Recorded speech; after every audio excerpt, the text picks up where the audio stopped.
some of these tips I think are helpful, especially if you've never thought through a lot of these things. Like the first tip is reduce the living space. A lot of people don't think of it this way, but if you have a lot of boxes on your beehive that aren't necessary, there can be a lot of extra space that kind of, it's not that the bees have to heat that, but they're in a tight cluster. And if they're in a big area, the heat around them dissipates above them or beside them and all. So I always feel like the tighter the box is kind of around the cluster, the easier it is for them to stay in that cluster and stay warm. Now, bees don't hibernate. Have you ever got asked that question before? Yeah, I get that asked a lot. People will, they're not beekeepers. They'll show up at their property, making a delivery or something. Hey, you got bees. Well, I always wonder, what do bees do in the wintertime? Do they hibernate? Do they go away? Do they die? No, I mean, people just are so unaware that aren't into beekeeping. So I always have to explain, no, they don't hibernate. They don't die. They stay in there. And I always say it like this. They do pretty much what we do. They stay inside and eat. The only advantage bees have, they don't get fat. So yeah, they just stay in their hive and eat all winter. That's what I do. I stay inside and eat all winter and stay warm. I cluster up against Sherry and I stay warm. That's what bees do. That's the easiest way to explain it to people. They don't hibernate. Oh gosh. But I think that, I live in a large farmhouse. At one time we had all our rooms filled up with children. Now they're filled up with our hobbies. And so, all those rooms have to be heated. It's a tremendous waste of, I think sometimes a waste of all that energy trying to heat this big house. So it's, I would think if I can consolidate my house into one little room and me and Sherry could live in a tiny little room, it wouldn't take as much energy. So anyway, with bees, you might want to reduce the living space. It might be a little bit too late depending on where you live, but do think about that. If there's still time and they're not in a bottom deep at all, you might want to remove that. Or if they're not, if you got too many supers on and they're not filled up with honey, might be time to take that very, very top super off and just consolidate the space a little bit. Another thing to consider is mites and beetles in the wintertime. Those are kind of the two most annoying things to me. Are those the two most annoying things for you? They probably are, right? You got Varroa destructor and you got small hive beetles. And yeah, that's kind of like the two pests that we are frustrated with during the season. And I think a lot of people, even some beekeepers, think that mites and beetles don't overwinter. They're not a threat to the colony. I got news for you. Unfortunately, they are. Those mites and those beetles, they overwinter in the cluster. That's right. And the mites reproduce in any brood that's in the hive. Somebody asked me the other day on one of my YouTube videos, and they asked about the the mites and the bees and how they overwinter and all, but they were sort of thinking that maybe these mites aren't a problem in the wintertime, or maybe the beetles aren't a problem in the wintertime, but they are. They are. So other people feel like bees don't make any brood in the wintertime, that bees don't produce brood during the wintertime. They have to. They do. We've always known that. And if you've ever kept bees for any length of time and played around with bees, you know that bees make brood all winter, just not a lot of it. They have to. They need to sustain themselves. So they'll always have a certain amount of brood, a small amount of brood the queen will be laying. Now, the reason they can't lay a lot in there, they don't have the resource for it, and they just don't have the ability to take a chance to keep it all warm if they have to go into a tight ball and cluster, right? They won't be able to cluster and encompass all of the brood that they would be raising, unless you're like me and you feed the daylights out of your bees with our winter bee kinds. Then I can raise a lot of brood, frame after frame of new brood all winter long. It's amazing. I love doing it. And so that keeps them warm. It keeps them big and they can get along. It may not be your thing, but it works for me. But anyway, mites and beetles are a problem. They are part of that cluster, and the mites will get in to the brood that is raised, and the beetles will certainly be in that hive as well. So not a lot we can do. Now, some things like if you use some types of treatments, they're not going to work well in the wintertime because it needs to circulate among the bees to kill the mites, and bees are clustered, so you don't get the circulation sometimes that you need. And so treatments are almost over. Now, I think some people could try to use OA in the wintertime, oxalic acid. But again, it's better if the vapors can kind of get all through and on the bees to kill those mites off of them. And if they're tightly clustered, it can prevent the vapors from getting where they need to get across all the bees. So it's really tough. I mean, people do it. People do treat for mites in the wintertime.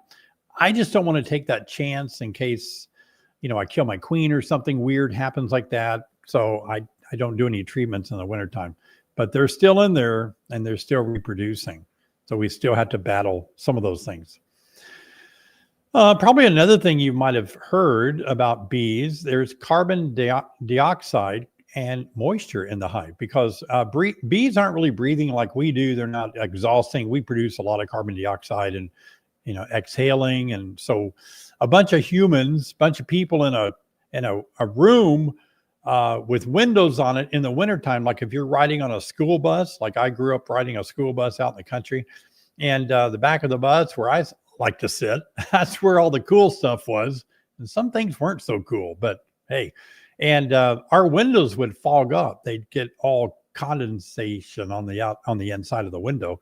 It's just from our breath and our heat contrasting with cold temperatures. So the bees are making carbon dioxide. Most of that is gotten rid of pretty easily by the bees themselves, but I think ventilation is important. Most of the things, if you just read on the internet, and if you study people, most of them will say we need ventilation in a hive in the wintertime. That's what Reverend Langstroth wrote about as well. And he lived up north, I think in Ohio. So he was always trying to figure out ways to get more air ventilation in the hive in the wintertime. And so, that's another problem is moisture in the hive. Big time problem for a lot of you out there. Since the bees are consuming their honey, their nectar, whatever, and they are exhausting this moisture into the air like that, it does make a lot of condensation in the hive. So there's a lot of ways to combat that. Some of you use hot boxes, quilt boxes on the top. Some of you use winter bee kinds with a little vent slot on the top, or the candy absorbs the moisture. A lot of ways to do it. Some of you wrap your hive. Some people believe in the condensing hive method, wrap the daylights out of the hive so that there cannot be any contrasting temperatures, no air circulation like that. So you can wrap it up real tight, cut down on that. But little late in the game to figure it out now, although you could play with wrapping and finding a way to vent the top if you need to. But these are winter tips that we need to be thinking about, making sure our bees do have enough air, fresh air. They do need fresh air. I know it sounds crazy. It sounds counterproductive, doesn't it? Bees need fresh air in the wintertime. I know, they love it. And they need less moisture. Yeah. Also, when it comes to feeding our bees in the wintertime, I really think it's important to err on the side of too much food. Really, too much food. I really have always said, no matter how much honey you have on board, if you're like me and you live in the north and you might have a horrible 60-mile-an-hour wind at 0 degrees chill factor or below for a long period of time, and so your bee is going to be tightly clustered. They can eat all the honey in the area where they're clustered. So it doesn't really matter. I know you might be thinking, well, I got honey in my deep, I got honey above them. But if they're in a tight ball, they're going to eat all that because they're locked into a small cluster. They all consume everything within that cluster. Then they need to move. So that's why I like to feed my bees. The more I feed them, the more heat they generate, and the less tight the cluster has to be, the less heat they have to produce. Some people feel like if you feed your bees, then they're going to work harder at eating that food or something. But they work really hard at heating themselves. So the more you feed them, and the more bees produce more brood in the wintertime. For me, believe it or not, I don't think they have to use as much energy to do that as they do to sit there in a ball and stay warm. It's tough. So I always like to err on the side of having some type of fondant, a winter bee kind, a candy board on top of the hive, on top of the cluster, so the top cluster can consume that food in the case of emergency when they can't access their own food. And so that is so helpful. Absolutely. A couple of more things. We've got some Q&A coming up tonight, as well as some giveaways. I'm excited to show you guys these really neat giveaways. You're going to be really impressed with some giveaways coming up, so stay tuned. But the final two things I want to talk about is wind block. I'm a little bit behind the 8 ball on winter block. Wind block. I wish I had a winter block. I would certainly put it out there, but I was having trouble getting stuff coordinated toward the end of the fall here. I don't have any wind block up on my hives, and they took a beating. Man, they did. I mean, the wind was brutal, and they could have really benefited from that wind being blocked. So think about whatever you can do. If you've just got a hive or two, it's going to be easier for you to put up something, a wind block. Don't get over crazy about it. Just think, how do I block wind? Look around and find something. You know, you don't really have to spend a lot of bee money. Like a lot of things sold by bee companies, it's made for bees. Therefore, it's more money because beekeeping is a hobby. And anytime you buy parts and pieces for your hobby labeled honeybees, it's going to be a lot more than the same thing you could buy at Walmart or Dollar General or off Amazon, right? You just need a sheet of plywood and some 2x4s to prop it up. I mean, you know, it's wind block. Think of it that way. And whatever you can find to block the wind is going to be a big help. And the other thing that a lot of people don't oftentimes kind of realize the damage that can be caused is by mice coming into your hive. So a mouse, I've heard, can go into a hole the size of a pencil. So basically, certainly the size of this Sharpie marker. So something just a 1/4-inch circle, even your smallest setting, the bees could get in, or the mice can get in there.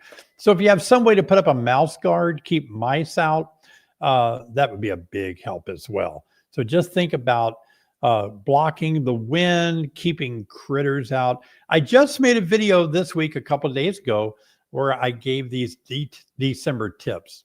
And so a lot of you have watched that. It's almost gotten 7,000 views. It's been a good video helping people deal with December and the wintertime. So I hope you'll watch that video after the live stream tonight. And but it goes into more detail about all the things we need to think about getting our bees kind of, you know, through the cold months of winter. And finally, I want to talk about bees of winter physiology. You know, I don't know who came up with the word winter physiology. I kind of like it. It's very descriptive. If you live in the north, you know what winter physiology is. It's bees that have more vitellogenesis. They're physiologically different. They're not worn out foragers from summer. They're new bees. They're able to go 6 months to 8 months. And in a laboratory, they were able to raise them to last 9 months. Honeybee. Can you imagine that? Is amazing. Diatenus is a Latin word for live long. That's what the word means, that we often refer to bees this way. And I read some literature today, some studies, actual scientific studies that showed that beehives that where you requeen your bees like after summer solstice and, you know, summer, and you have a new queen in the fall, that they will raise 10% more bees of winter physiology. Wow, that's amazing. So you'll get a lot more bang for your buck if you requeen your hive in the winter or in the fall, or probably in the summer, but late summer, requeen that hive. You'll have a lot better chance of winter survival because they'll raise more bees that will live 6 months. So that's a tip little bit too late this year to do that. Don't requeen now. But certainly that's something to keep in mind if you find that you did lose the hive this winter. God forbid that won't happen. But if it does, then next year there's some things to try here we're talking about. But these things hopefully will give you some tips on how to deal with winter. There's a lot more ways to deal with it. I said in my video a couple of days ago that we just can't ignore our bees in the wintertime. We got to make sure we clean snow out of the entrance. They can suffocate if there's an ice storm, that the ice seals off all the entrances. You know, bees don't breathe like humans, but they do need air. They're living, they oxygenate things. So keep all of that in mind. I'm saying all of this, and for us here in the North in the US, winter is not even here yet. You know, we are weeks away from winter. Now you're saying, boy, David, you're depressing us now. I know, it's just crazy that winter is not even here yet. And so we've got a couple of more weeks to go before we get into winter. So now's the time to start making sure that everything is right, because man, here in Illinois, once we hit Christmas into January, I think January is our worst month. I really do. February, we have some warm up spells, some breathers. I relate to winter because I'm a cyclist. I bike a lot. So I'll go biking anytime the temperature is above freezing. Oh, I'm miserable. Don't get me wrong. I am miserable because I bike about an hour. And so I've got special gear, a face mask, a helmet. I've got toe covers for my feet. I've got long biking pants. I wear 2 biking shirts, long sleeve, and a biking coat. And it's miserable. I am miserable out there biking. So anytime the weather warms up in February and it gets above like 50, I can go to my biking shorts, biking shirt, because you get hot when you cycle, hard as I do anyway. And so I love the February warm-ups, but you don't see any in December or January for the most part. What's deceiving about us in Illinois is February and March, we can actually have very decent weather. And everybody starts saying, yay, winter's over. Bees are flying and looking good. And then bam, the end of March and April can turn into winter again. It's so frustrating. It happens every single year. Every year it happens. And so we have that Arctic blast, what is it called? Alberta Clipper that will come down and just ruin us for a few weeks in April. It's terrible. Hard on bees too, because they've already started raising a bunch of brood and now they're locked into clusters and can't take care of that brood anymore. A lot of beekeepers lose their bees in March and April in the North. So that's one thing to think about.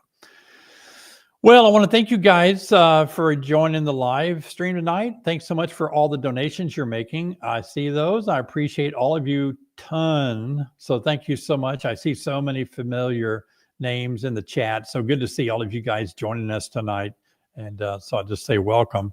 And I know you may have some questions. If you have questions related to anything to do with bees, I'll do my best to answer them. Or if you want to focus on wintering, how to get your bees, worried about bees making it through the winter. But let's go ahead and answer some questions tonight. Questions that are on your mind about beekeeping.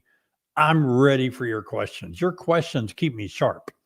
Because if I can't answer them, that's something that I say, I need to know the answer to that. Did somebody say, what is a candy board? Oh, yeah. What is a candy board? Actually, candy boards were invented many years ago, 1800s. People would make candy and put it on top of a hive. And so I took that idea, Robin, and I actually, I don't know, a couple of decades, or maybe 15 years ago, I don't remember, but I took that concept and added more things to the candy board and insulation, and I call it the Winter Be Kind. And so we put those on top of hives. You can watch my videos on my YouTube channel. You'll see amazing difference the Winter Be Kinds make. It's amazing. Yeah. Thank you for your super stickers, everybody. Appreciate it a ton. By the way, for those of you watching, and if you've ordered some Winter Be Kinds from us, they have started shipping, but just keep in mind that when you ordered them, it said in the description and in the title, ships in December. So sometime in December, they're going to ship. If you write us and email us and ask us, when is my shipping? There's no way we can answer that. There's way too many of them. All you can do is wait for it to arrive. Hey, Larry. Today, my bees committed suicide and came out of the hive. I'm in Southwest Michigan. The temperature is 22 degrees. I have the hive insulated on the outside with foil-backed styrofoam, and the top is insulated. Well, there's a good amount of us that believe that these bees that fly out and die are actually at the kind of the end of their lives anyway, and they just know to go out there and die. I think some people feel like bees go out and fly and then they realize it's too cold and their wing muscles lock up, and so they just zoom down to the ground and die. But I'm sure some of them do that. But for the most part, I watch bees. They'll fly out of my winter bee kind slot in the top, and they'll take a potty flight about a foot out from the hive and circle right back in for a landing. I've even seen bees stick their abdomen through the winter bee kind hole and defecate and walk back in. That's brilliant. Bees are so smart. They will not defecate inside their hive. If they do, they have a sickness. Hey, Matthew, I'm making the quilt box out of inner cover 2-inch spacer filling with cedar. I made a center box and put hardware cloth on it for ventilation. Any tips to improve this? I'm not a real big proponent of these types of quilt boxes and hot boxes. And the only reason I'm not is because I've spent years trying them and experimenting with them and different ways of doing it, and all of them failed me. Now, that doesn't mean they will fail you. It doesn't mean it's not the right thing for you. I don't believe I own the corner of all bee knowledge. I'm not saying it's my way or the highway. I don't believe that at all. I think you should do what you feel you want to do, and it may work superb for you. I'm just saying, personally, didn't go well for me. And so I had to come up with an alternative plan, and that was to make candy to be my insulation and moisture absorber. The candy board, the winter bee kind, absorbs the moisture, turns the hard candy into food that they can consume. When they consume food, they stay warm. Just like when we eat, we generate heat. And so that was the answer for me. But I know some people like quilt boxes and it's worked well for them, but it sounds like you've covered all your bases. Hey, Nancy. How long do mites live on the overwintered bees? I'm going to say that they'll live quite a while. They'll probably find it quite easy to live 3 to 6 months, maybe longer in there. And especially if they reproduce. In the pupae, that's where they reproduce, cap pupae. So they're raising generations, So it really doesn't matter so much how long they live. If they're in there, they are reproducing rapidly, just like the bees are. So that's why it's important to get your mite levels down before we head into winter, so there's less mites that can reproduce. They can live a long time. Doesn't the cluster just move around to food with the hive? Yes and no. Very good question. Thank you so much for asking that. When it's very, very cold outside, the cluster gets very tight and becomes a very small ball. People don't realize that. So if the cluster is like, say, right at 30 degrees outside temperature, yeah, they can be a big basketball cluster in there, tight together. But you bring it down another 10 degrees, another 20 degrees, the cluster is going to go like this. They get tighter and tighter. A lot of documentation has been done. In extremely cold temperatures, they can get the size of a softball. Yeah. So when they're that small, they cannot move. No, they will not move. But when it warms up enough outside and they can spread out that cluster, then they can move. But they're not. Take it from somebody that's spent decades studying this, decades losing hives. Please take it from me. Just my experience alone, a tight cluster is not good at moving over to where the honey is unless you have a large amount of bees in there. That's why I started raising bees in the wintertime. My bees rarely cluster now because there's so many in there making heat. I checked my hive the other day and there was ice from moisture running out of the hive. Is that normal for shear bees in the winter? There's a lot of moisture in there. The bees need moisture in the hive. It usually runs down the walls. Most of us feel like that moisture is, I wouldn't say necessary, but I can't think of a better word. Something a little bit less than necessary, but almost necessary. You got to have moisture in there, but not excess moisture. And you don't want it dripping on the bees. So when it drips down the walls like that, pretty common. And if it's dripping on the outside, maybe if that's what you said, running out of the hive. I don't know. I would love to put a candy board on there and let that moisture get absorbed in that candy. That's the first thing I would do if I saw moisture running out. Yep. Winter's tough on bees. I don't know why we think it's not. It's tough on bees. Yeah. Hey, Mark, how are you doing? I like your hat there. That's great.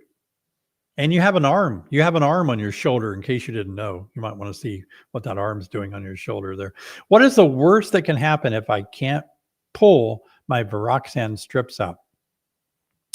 I don't want to speak to that because I'm not a chemist, nor am I a pharmacist. But I will say one of the things that could happen, your mites could become resistant and develop a resistance to the treatment. And that's why we should always kind of take things out. I think Viroxan is 56 days that you need to remove it after you put it in there. And that's to keep the mites from getting used to it so that it doesn't work anymore. Same reason you just don't want to take an antibiotic every day. I know Viroxan is not an antibiotic, but it's the same reason we have a limitation on treatments for that reason. But it could also, I doubt if it would have a real adverse effect on the bees themselves, but it's the mites developing resistance to the treatment that concerns us. I put up wood snow fences for wind block. Yeah, come show me how you do that. Bring your tools and do mine. What is optimal placement from the hive? I place 5 feet away, northwest side. Also, hello from Southeast Iowa. It has been frigid here too. 5 feet away is a good distance. I think 3 feet. I don't want to get any closer than 3 feet because things will collect, snow will collect, debris and all, and it can get between the hive and the fence. So I like to give it a little bit of space, enough where there's ventilation around the hive, but it keeps harsh wind away from it. 5 feet sounds great. Yeah. Hey, Chris. Will Asian beetles harm bees? Oh, Asian beetles. Are you talking about the ones that we all hate that are in our, we've been rebuilding the shop. And so we've been, back when I was extremely poorer than I am now, we couldn't afford good insulated walls back there in the shop. And so we put up OSB for walls and we didn't always insulate. So we're trying to go back now and take those down and insulate. Well, when we remove the OSBs, guess what's behind the OSB boards? Just families of Asian beetles back there. They're terrible. Oh, they're everywhere. No, they don't hurt bees. They just stay out of hives. I don't see them in hives. They're actually, their natural habitat is crevices on rocks and things. But when we brought them into the US to control aphids, they made our homes into their rocks that they're used to. Yeah, they're tough. Hey, Ben, do you still recommend waiting to put the winter big cons on until after Christmas? I do, because the reason I do is because they're emergency feed. So we put those on in case they run out of food. And all of our bees should be doing quite well up until Christmas. If they're not, we did something wrong up until that time, right? And so I like to put them on. You know, I kind of wanted to put mine on when I saw this last cold snap. It would have helped them stay warm, but they have their honey to do that. So yeah, I'm going to be putting mine on probably in a week or two. I read once in old literature from the 1800s that they were putting them on, I think right at or the day after Christmas in the 1800s. Hey, Gene, how are you? David, you mentioned not treating in the winter. Should I still treat for small hive beetle? Small hive beetles are tough to treat for because they're in the cluster with the bees. Usually, you know, I like to treat with a beetle trap, but it's hard to get a trap where the cluster is going to be. I don't know what else you would use to treat for a small hive beetle. I don't know of any chemical treatment that we use in the hive like that. Usually trapping, green drone comb, Swiffer pads, but all that's subject to where the cluster is. So we're not really good at trapping and controlling beetles. They're going to be in that cluster all winter long with the bees. Though the bees that feed them. Yeah. Yeah. Thanks again, guys. Appreciate all your donations tonight. Helps the live stream a lot when you make a donation. Hello, Mike. How are you?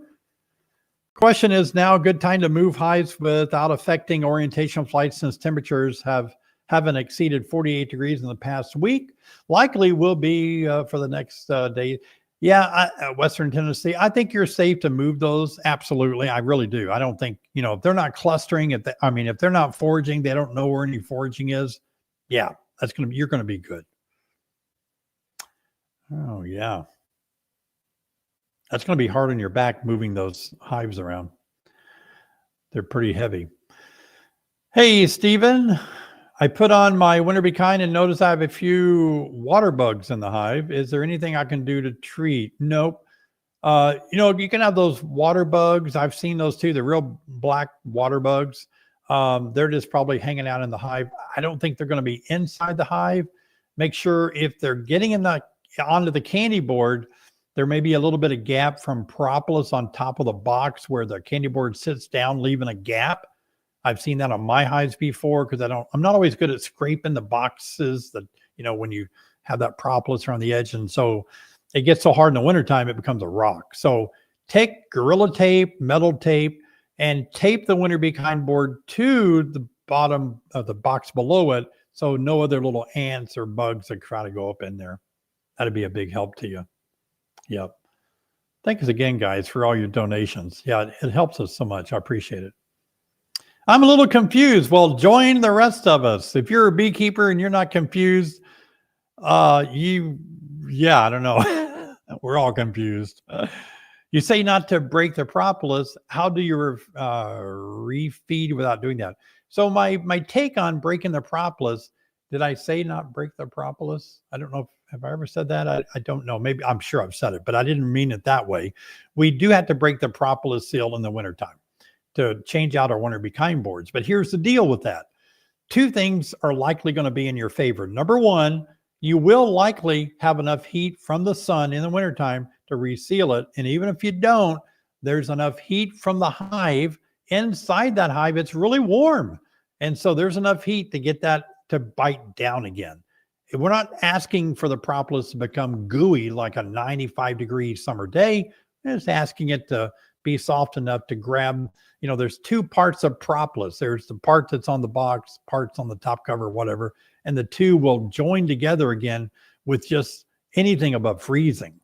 So I wouldn't sweat it. It's going to be fine. But just in case, I always recommend putting a block on your top cover to hold it down. Hey, Robert. David, I have top feeder boards with a deep box on top covering the jars. Should I remove the jars that are empty and just put my lid on it? Oh, I see what you're saying. Yeah, that's fine. If it's wintertime, Robert, where you are and you want to leave that on there, what I've done, I've just taken insulation, burlap, whatever that acts like a top insulation, and I'll put it on top of that feeder box on top, right? And that will work just as well too. Really does. Yeah, you can do that. We're going to have a giveaway here in just a few minutes. You guys are going to like that. Hey, Robin, do you wrap bee boxes? Yes and no. Wrapping is something of choice of the beekeeper. I think it probably doesn't hurt anything. A lot of times it doesn't help a lot. It's the top insulation that we're most concerned about, not so much the walls. However, if it's 60-mile-an-hour winds on a 0-degree day, let's face it, wrapping has got to help. I wrap myself up if I'm going out there. But again, bees cluster. They keep each other warm. They're different than we are.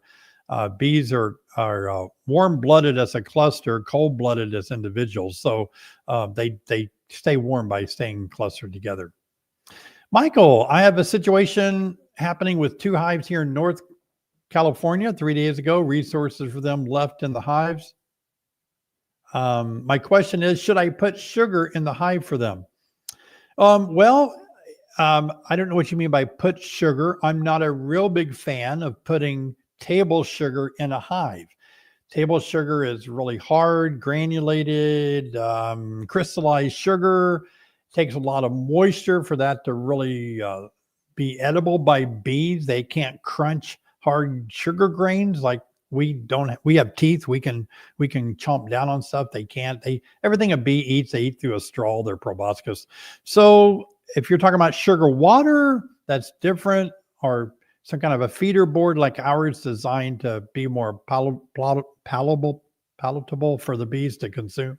So yeah, it just depends on the type of sugar. I would, again, like I said earlier in my teaching, I would say always err on the side of having too much food on a hive. They live on food. Will bees consume pollen left in frames or discarded in the next season? That's a choice that the bees are going to make based on how fresh it is. And if it is fresh enough, they will eat it. But I'm going to tell you what, in the spring, when there's fresh pollen out there versus what they've had in those cells all over winter, I'm betting they're going to go for the fresh stuff. All right. I bet so. Even bees like fresh fruits and vegetables like we do. We don't like to eat old fruit. Yeah, they like it fresh. They really do. Hi, Karen. I've been feeding candy boards because my bees don't have enough honey for winter. They are going through a board in about 2 weeks. I open quickly and place and close. Is this okay? Absolutely. Good for you, Karen. I've been in those same situations where my bees are only living off my candy boards. Karen, they are dependent upon you. I don't want to put a burden or guilt on you, but now they're relying on you to keep putting fresh candy boards on there because that's what they're living on. Okay. So make sure you keep feeding them. But yes, that's okay. It's okay to open up a hive briefly, swap out the top. We're not lifting frames out. That is perfectly okay. Let's go ahead and have a giveaway now. I think it's time to have a giveaway. We got a special giveaway tonight. I want to talk about this one. You're going to love it. Look what we're giving away tonight. This is beautiful. I mentioned this on a live stream that I'd love to see a Van Gogh painting instead of the village down below with houses and a church. Wouldn't it be cool if it was a Van Gogh painting with beehives and a beekeeper looking down? And there it is. Craig Curtis, one of our Beak Squad members, actually did this, and it's beautiful. And so we had them made into ornaments. And tonight we're going to give away a Christmas ornament right now. You can hang on your Christmas tree. And so #tree is your way to win one of these unique Christmas ornaments that's beautiful. So yeah, so go ahead and leave in the comments #tree. And let me say this, I want to be really nice about this. I love all of you for participating in the giveaway, but if you already have won a bunch of stuff, and I noticed some of you win more than once, would you be so kind to sit this one out and let somebody else win? Okay, if you can't sit it out, I understand. But you know what I'm saying? If you win a lot, if you won before, some people are like me and I can't win anything. I never win anything, darn it. So we'll just have a chance for everybody to have a chance to win something. But anyway, leave a comment, #tree, and this would be cool. You have a Beak Squad ornament of that Craig Curtis put together for us on the Van Gogh painting of the beehives in the picture. Beautiful, isn't it? Wow. All right. So just leave a comment, #tree. Putting your name in there more than once won't really increase your chance to win. And make sure it's not capital T, lowercase, just like it says on the screen here. It's your chance to win. I hope you guys are getting excited for Christmas. You know, Christmas for me, here's the deal. When I was young in the 60s, parents didn't buy their kids a lot of toys. I mean, I didn't get toys during the year. I don't know if we were just poor or if that was the culture at the time, but I didn't get a chance to have toys. I had to play with a spoon in the backyard, you know, with a Matchbox car, make a little town back there all day long. Anyway, when Christmas came around, that was the time that we got toys, and it was an exciting time. So I love Christmas. I hope you do too. All right, Robbie, let's go ahead and see who our winner might be of this great Christmas ornament giveaway tonight. That's beautiful, by the way. Wow, that's really cool. We're going to spin and see who wins. All right. Look at those names going by. Oh, nice. Who's it going to be? It's slowing down. Josh Cochran. Congratulations, Josh. Look at the email address there on the screen, Josh. And if you'll email us at beaksquadwinner@gmail.com, we'll get that sent out to you. You need to email us with your address and we'll ship that out to you. Congratulations. That's really great. All right, let's do one more while we're in the spirit of giving right now. Let's do, we have another one we can give away, another Christmas ornament tonight. We're going to be doing this. We're going to be giving these Christmas ornaments away all the way up to Christmas, by the way. I think we have enough. Yeah. So go ahead and, oh, we're spinning again. Here we go. If you didn't win the first time, your chances are still there. Who will it be? Oh, great Prar. All right. There you go. You won a Christmas ornament of the beautiful Van Gogh painting with the beehives on it. So be sure and email us at beaksquadwinner@gmail.com. We'll ship that out to you. Tell us what your email address or your shipping address is. That's great. Oh, that's fun. All right, let's get into, oh yeah, to order another ornament, I guess you can go right here to the website. It's right there on the screen. You can actually order your own if you didn't win tonight. That'd be a beautiful addition to your Christmas tree. Yeah. All right. Hey, Johnny, do dead bees need to be scraped off screen bottom boards in the wintertime? Yeah. Yeah, do that. Isn't that great? I don't think I have one of those little blue scraper deals. But yeah, they make the blue things. I've used a piece of old rebarb that I bent for a hook, and I'll scrape dead bees out. And, bees will clean out the dead bees on a warmer day, but hey, I like to help them out. But wear a hat and a veil and gloves, because if it's warm enough, some of those bees that come out and it might get you. Yeah, it's not a bad idea. Hey, Darla, what are good ways to keep your hives from blowing over? Yeah, move to a less windy state. That's my fantasy. I dream of living where there's no 60-mile-an-hour winds. But if you can't move or don't want to move, like me, I've got 13 grandchildren that live near me and 6 children, and I like it here in the spring and summer and fall. So fasten her down. A lot of heavy stuff on top. I have at times drilled these. They're made for dogs, and they're like a drill thing with a hook on the top. They're pretty big, and you can twist them down into the ground and tie a tie-down strap over it to another one on the other side and fasten it down. Or you can put cinder blocks. I've done this. Stack up 2 cinder blocks over here, 2 over there. Run a tie-down strap through the cinder blocks, through the other cinder blocks, crank her down, hold it to the earth. You just got to be creative. Beekeepers need to learn to be resourceful.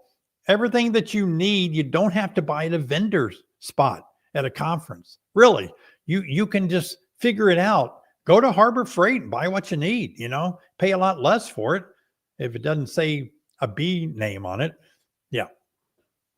Hobby horse there. Brian, in mid-November, I inspected and saw no brood, but they had filled up everything with honey. I was told this was normal, but I'm worried I have to start all over in the spring. Okay, Brian, we need brood in the, we need brood. So it's not normal for them to be honey bound going into winter. So we do need to have bees emerging. But, if you have a strong population of winter bees of winter physiology, they're going to make it through. They'll just eat that honey and make it through, but you need to have brood. So we worry about, is your queen laying good eggs? But don't worry, if you have to start over in the spring, it's not the end of the world. You have drawn out comb. You've got a year's worth of college experience about beekeeping under your belt. You're going to make it. If you got to start over, it's fine. And I'm glad you're already thinking about starting over if you lose your bees. You gotta build upon the knowledge, and sometimes losing bees is the best knowledge on the mistakes we made and how not to make them again. Hey, Amanda, can I make a candy board using the inner cover? Also, how can I know bees are okay in the hive when temperatures are cold for them to be going in and out of the hive? Temps have been unseasonably cold. Amanda, I take it that you're a new beekeeper. Welcome. I understand how you feel. All of us feel that way in the beginning. The inner cover does not make a good candy board. It doesn't have enough walls to it to hold the candy in. It's got that middle hole in it. The candy will run out of it. We do sell, what am I trying to say? Unfilled candy boards you can fill yourself. I don't know if they're in stock right now, but we do try to keep those in stock. But anyway, you can make something and pour candy in it.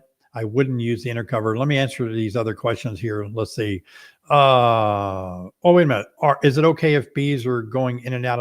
I don't know how's temperatures. Are they okay? Now, one of the things I said in some of my videos recently, you can go up to the hive and put your ear flat against it and knock on it, and you can hear a buzzing sound.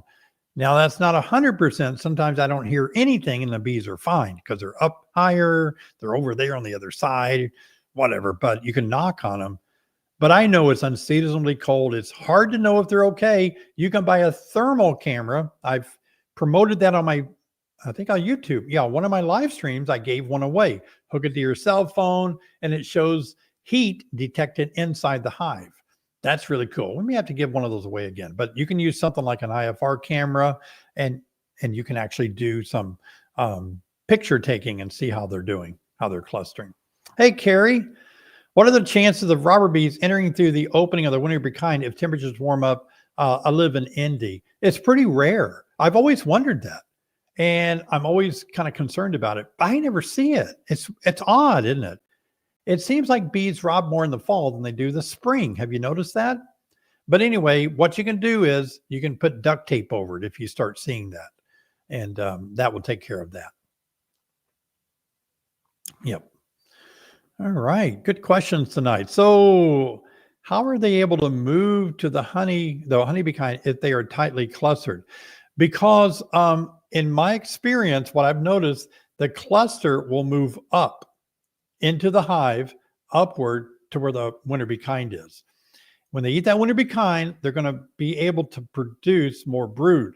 The more brood they make higher up in the hive, the more heat they produce and require in that area.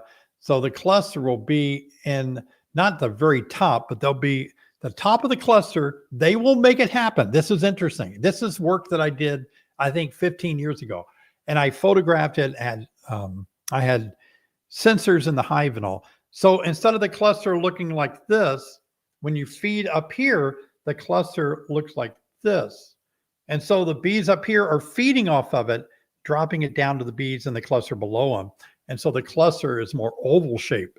And so they'll just, as they grow and get bigger, they can eat more of that winter bee kind. And you'll see a lot of people are concerned that they eat so many of them. And it's because as they grow in size and number and they can move around more, then they eat more of it the larger they get. So that's the reason why they can move up. They extend, I guess, rather than say they're moving up, they extend the top of the cluster up into that candy, even dodging their own super sometime. I'm a beekeeper in Moline, Illinois. That's north of me a little bit, with 4 hives, all with strong population and ample resources. Very good.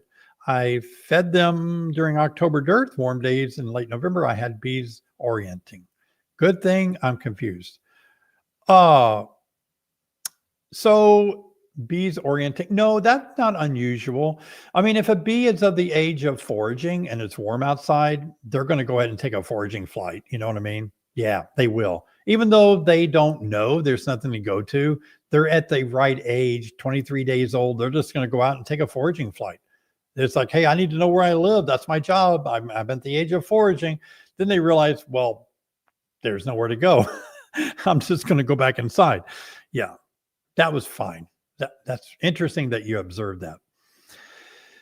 Jared, is it too late to buy a queen for a queenless colony? Location, Hudson Valley, New York area, an hour and a half north of New York City. If you can find a queen to buy, Jared, you can do it. But that's going to be the tough part. Shipping it would be disastrous in cold weather. Going to my second year following the Burns method, both hives made it last year. Looking to see 3 in the spring. Thanks for your knowledge you share. Oh, well, thanks. Dave thinks this is fun. Thanks for your donation too. I'm glad that that's helpful. I'm telling you, I have found that feeding bees makes a huge difference in winter survival. It really does. Yeah. That's a great way to get your bees strong. Hey, Glenn, Getting ready to start second hive. Should I split or buy a nuke? In spring, my hive is strong. I'm not. I'm sure of it. Okay, so I would split.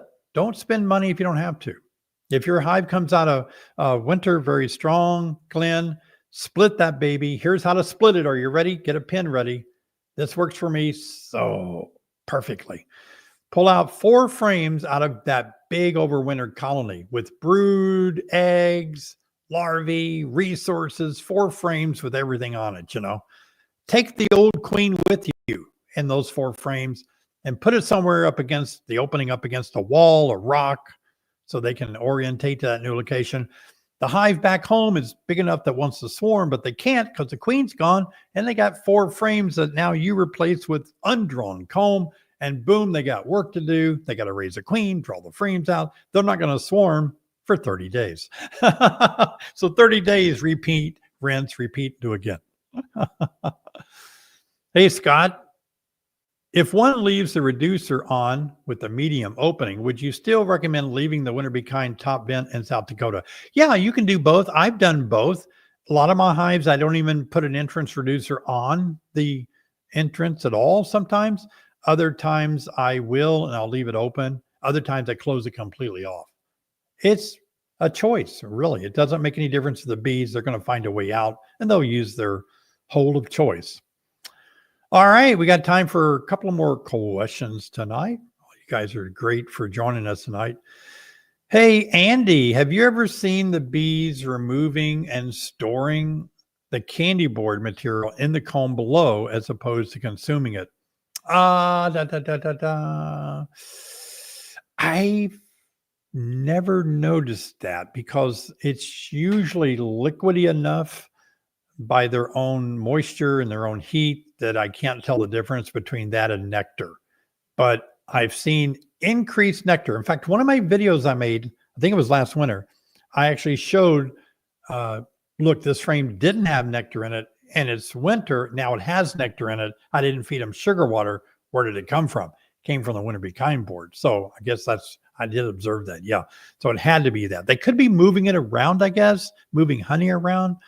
I'm not saying that couldn't have happened, but I think they got it from the Winter Be Kind board. Oh, also a good note of that, they always build comb. So what does that tell you? When you're feeding bees in the wintertime and they start building comb in the gap of the Winter Be Kind in January in the winter, it tells you that they're metabolizing the sugar, and that's how they make wax in the winter. Crazy, isn't it? They don't make a lot of it, but they can. That tells you they're metabolizing it, not just storing it. Junebug, when I see water oozing out from under entry reducer, does this mean I have too much insulation under the top? No, not too much insulation under the top. It just means that your bees are making a lot of moisture in there and that it's probably running down the sidewalls. It's very common. Here's my experience too. I made a video last year, I think, coming out of last winter. I had one hive that was doing that, like just like a water hose in there. And they're great. They came out in winter strong. They were perfect. I thought, oh my gosh, that's a lot of moisture. It was running down the walls out of the front of the hive. Just moisture. I made a video. You can watch it, and that's been a strong hive. So I'm not sweating that. No pun intended. I'll take one more question before we wrap it up tonight. Appreciate you all being here and supporting the live stream. You guys are awesome. One of my hives had a ton of dead bees. I had to pull out with a coat hanger. Some bees flew out and they were loud. The other hive was quiet and hardly any dead bees. It's been cold in Connecticut. Yeah, that's a good example of every bee colony is very specific and unique in and of itself. You never know what's going on in there. Populations are different. Attitudes are different. Who knows? They both could be very good winter survivals and just have those couple of different techniques going on. Yeah, probably so. All right. Well, guys, I want to thank you so much for joining us on our live stream tonight. Good to be with you. I hope you enjoyed our live stream last week. We showed you our fireplace for an hour because we were celebrating Thanksgiving last Thursday, like I hope all of you were. And I hope all of you are having a good, kind of ramping up for the holiday season. I do know that a lot of you are excited about family, holidays, time off from work, and cooking and eating and presents and trees and all of that. But let's also remember there's a lot of people that the holidays are very hard for. They've lost loved ones, they're experiencing financial difficulties, a loss of a job, they have a lot of hardships going on.